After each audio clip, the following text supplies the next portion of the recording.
आमचा सोनिया लग्नाच्या आधी पगार घेऊन यायचा आणि माझ्या हातात द्यायचा. पण आता लग्न झाल्यापासून गपचूप येते किचन मध्ये जाते बायकोच्या हातात पैसे देते. असलं तर आमचं पोरग आहे. आणि आमचा जावई आमची चिंगी सांगत होती, येतय पगार झालं की लक्ष्मीच्या हातात देते. म्हणते तू आमच्या घरची लक्ष्मी, लक्ष्मीच्या हातातच लक्ष्मी गेली पाहिजे. असं तर आमचा सोनिया सारखा किचन मध्ये जातोय आणि बायकोला मदत करतोय. काय सांगायचंय. आणि आमची चिंगी सांगत होती, आमचा जावई बायकोला किचन मध्ये पाय बी ठेवून देत नाही. म्हणतो तुला काय मी कामासाठी आणली बाई. असं आमचा जावई. आणि एकदा काय झालं, मी आजारी पडली रात्रीच्या 1 वाजता. आमच्या सोन्याला म्हणलं मला लय आजारी झाली मी, मला ताप आलाय. तर सोन्या म्हणलं सकाळी जाऊ दवाखान्यात. पण मी माझ्या जावयाला रात्री 1 वाजता फोन केला, तर माझा जावई रात्री 1 वाजता आला आणि मला दवाखान्यात घेऊन गेला.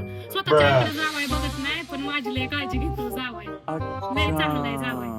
आमचा सोनिया लग्न झाल्यापासून सारखं सासरवाडी करतोय. सारखं तिच्या आईला फोन करायचा आणि गप्पा मारत बसायच्या. आमचा जावई लय चांगला आहे. आमच्या जावयाचं चिंगी बरं किती जरी भांडण झालं ना, तरी आमचा जावई मला फोन करणार, सारखं म्हणणार सासूबाई काय करताय, बरं आहे का, जेवला का. आमचा जावई तेवढा लय चांगला आहे. पण आमचा सोने बघा की असा सारखा सासरवाडी करत असतो.